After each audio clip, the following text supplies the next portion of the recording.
शिव महापुराण, यहां तक विष्णु पुराण करती है, स्कंद पुराण वर्णन करती है, कार्तिक खंड वर्णन करता है कि तुलसी का क्यारा गोल है, चौकोर है, षडाकार का है। उसका भी प्रमाण हमारे शास्त्रों में लिखा हुआ है कि अगर तुलसी का कुंड गोल है तो वो ऐश्वर्य प्राप्त करता है, तुलसी का कुंड चौकोर है तो वो वंश की वृद्धि करता है, तुलसी का कुंडा अगर षडाकृति का है, 6 फलक वाला है तो वो घर में संपदा की वृद्धि करता है। ये तुलसी के कुंड का भी प्रमाण हमारे यहाँ शास्त्रों में लिखा हुआ है कि कुंडा कैसा होना चाहिए, तुलसी के कुंड की आकृति कैसी होना चाहिए, तुलसी का कुंड होना कैसा चाहिए, उसका भी प्रमाण हमारे यहाँ स्कंद पुराण में लिखा हुआ है, विष्णु पुराण में लिखा हुआ है कि आपको क्या किस रूप में चाहिए। पर जगत है ना, दुनिया के आगे हाथ फैलाओ, जाकर निवेदन करो, यहाँ वाले बाबा के पास हो या वहां वाले बाबा के पास हो या उसके पास हो या उसके पास हो या जगत के पास जाओगे, दुख पाओगे, रुपया खाएंगे, चूना लगाएंगे, धक्के मारकर निकाल देंगे, 2-4-8 दिन घुमाएंगे फिराएंगे, कल आना परसों आना नरसों आना, ऐसा करना वैसा करना, बस बाबा यही घुमाते रहेंगे और तुम्हारे धन का चूना लगाते रहेंगे। और निवेदन है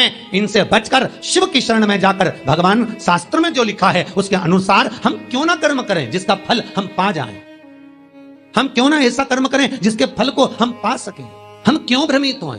हमारे यहाँ तुलसी के कुंड का भी विधान है, गोल कुंडा है ऐश्वर्य देगा, चौकोर कुंडा है, आप लोग कई बार देखे होंगे किसी किसी के यहाँ चौकोर तुलसी का क्यारा होता है, कुंडा होता है, वो वंश बढ़ाता है, षडाकृति का है वो धन देता है, संपदा देता है। दोष हमारा है, हम तुलसी के कुंडे के नीचे शंकर जी को रख देते हैं, क्यों कि यहीं तुलसी जी को पानी चढ़ाएंगे, यहीं शंकर जी को चढ़ा देंगे, दोष है। तुलसी के कुंड के नीचे हम सर्पदेव को रख देते हैं, नाग देवता रख देते हैं, पानी चढ़ाएंगे, पात्री रख देते हैं, नहीं, इसका दोष हम सबको, स्वयं अगर गलती करते हैं तो स्वयं को हो। कैसा कुंड हो, 7 तरह के कुंडों का व्याख्यान तुलसी के रूप में कहा गया है हमारा। पहला गोल, दूसरा चौकोर, तीसरा षडाकृति, चौथा त्रिवेणी, 3 कोने वाला कुंडा। शास्त्र कहता है जिसके मार्ग घर में टुकड़े हो रहे हो, घर विभाजन की ओर हो रहा हो, तो 3 कोण का कुंडा घर में रखकर पूजा करने पर परिवार एक हो जाता है। 5वां, गार्डन में बिना कुंडे का, बिना कुंड का जो तुलसी का पौधा रोपित होता है, बिना कुंड के एक बगीचा जैसा बो दिया जाता है, तुलसी तुलसी उत्पन्न हो जाती है। महाराज वहां पर संपदा तो रहती है पर चिंता बहुत रहती, टेंशन बहुत रहती। क्यों? घर के दरवाजे के बाहर इतनी सारी बगीचे में तुलसा कर दी, कोई निकल कर जा रहा था उसने थूक दिया, कोई निकल कर जा रहा था उसने पानी डाल दिया, कोई श्वान ने, कुत्ते ने, किसी ने, बिल्ली ने गंदगी कर दी, उसका दोष आपको लगेगा। इसलिए कुंड के अंदर तुलसा का, तो वो धन तो देगा, जो तुमने बगीचे में तुलसा लगाई है, गार्डन तुलसा का करा, वो धन तो देगा, संपदा भी देगा, पर चिंता को बढ़ा देगा। 5 महाराज। 6, तुलसी के कुंड को 3 धार पर लटका कर रखना। कई जगह पर आपने देखा होगा तुलसी का जो कुंडा होता है उसको 3 जो तार होते हैं, 3 जो चेन होती है उस पर लटकाया जाता है। महाराज विष्णु पुराण उसका भी व्याख्यान करती है। महाराज वहां व्यक्ति के कार्य उन्नति की सीढ़ी की ओर बढ़ जाते हैं। जैसे भोजन की थाली लग गई, भोजन तैयार हो गया, बस खाने बैठे हो और थाली खसक गई, समझ लेना कि तुलसी को अधर पर लटका कर रखा है। इसलिए कार्य तो हो रहे हैं, बनने वाले हैं, 4 दिन बाद ये काम होने वाला है, 8 दिन बाद ये काम होने वाला है, लग रहा है कि इसमें इतना फल मिलेगा, लग रहा है इस व्यापार को करेंगे तो इतना फायदा हो जाएगा, सब कुछ करा, लाखों रुपए लगा भी दिए, थाली मालूम पड़े खसक गई, अधर लटका है। 7 क्रम है तुलसी के, ये 6ठा क्रम बताया।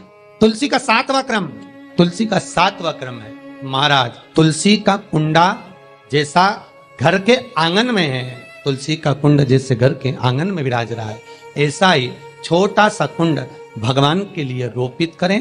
प्रतिदिन भगवान की सेवा करते समय तुलसी का कुंड सम्मुख रखकर उसकी आराधना करना, फिर उस कुंड को वापिस बाहर ले जाकर रखना, फिर दूसरे दिन पूजन के समय पर कुंड को लाकर रखना। हम तो यहां तक कहते हैं विष्णु पुराण गर्ग संहिता कल्याण का तुलसी अंग यहां तक वर्णन करता है कि आप पूरे साल ये नहीं कर सकते तो कम से कम कार्तिक के महीने में भगवान के सामने तुलसी का छोटा कुंड, चौकोर वाला, गोल नहीं, चौकोर कुंड लाकर भगवान के सामने रखकर छोटा सा कुंड का पूजन कर भगवान के साथ उस कुंड को वापस बाहर विराजमान करें, फिर कल लेकर आए, फिर विराजमान करें।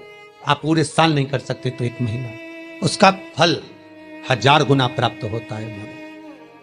तो किस चीज के लिए कहा गया कि तुलसी का कुंडा एक बाहर हो एक घर के अंदर मंदिर के सामने पूजन के लिए रखा जाए तो कहते हैं उस घर में वैभव, सत्ता, संपदा, लक्ष्मी, समृद्धि, शांति की कभी कमी नहीं, कभी कमी, प्राप्ति सुख की, आनंद की। 7 तरह के कुंड, 7 तरह के तुलसी के रोग का वर्णन हमारे यहाँ विष्णु पुराण में किया गया है। आप किस भाव से कर रहे हैं ये आपके महाराज। स्त्रियों के, नारियों के जितने भी रोग होते हैं, बीमारियां होती हैं, रजोधर्म से जुड़ी हुई जो भी तकलीफें होती हैं, उसका भी व्याख्यान देवी भागवत में स्पष्ट कहा गया।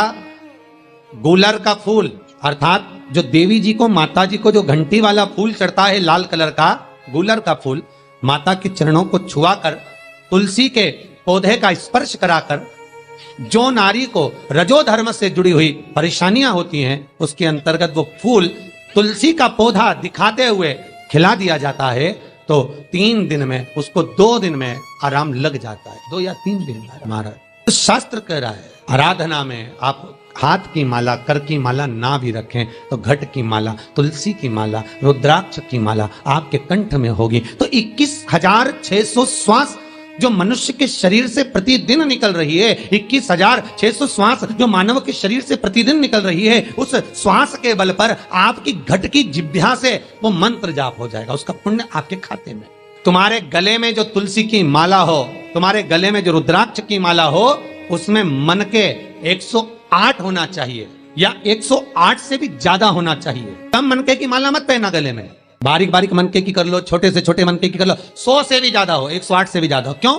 क्योंकि गले में अगर तुलसी की माला होगी, गले में रुद्राक्ष की माला होगी, भले तुम्हारे मुख से नाम ना निकले, भले तुम्हारे हाथ में करमाला ना आए, भले तुम भगवान का नाम जपो ना जपो, भले तुम भगवान को भोग लगाओ ना लगाओ, भले तुम तीर्थ जाओ ना जाओ, पर गले में अगर तुलसी की माला या रुद्राक्ष की माला तुम्हारे गले में है तो चिंता मत करना, तुम्हारी श्वास जितनी निकलेगी, 21,600 श्वास जो मनुष्य के शरीर से प्रतिदिन निकल रही है, वो 21,600 श्वास के मनके का फल तुम्हें रोज का प्राप्त हो जाएगा। बस ध्यान रखना, गले में मनका होना जरूरी है, गले में माला होना जरूरी है। भले रुद्राक्ष का एक मनका हो, भले तुलसी का एक मनका हो, पर गले में हो तो उसका फल मिलेगा, घटेगा नहीं। पद्म पुराण गर्ग संहिता में भी आप ढूंढेंगे तो मिल जाएगा। गीता प्रेस गोरखपुर की तुलसी अंक निकालेंगे तो उसमें मिल जाएगा। 2 वृक्ष ऐसे हैं जिनके नजदीक में जो दिया जाता है वो समाप्त नहीं होता।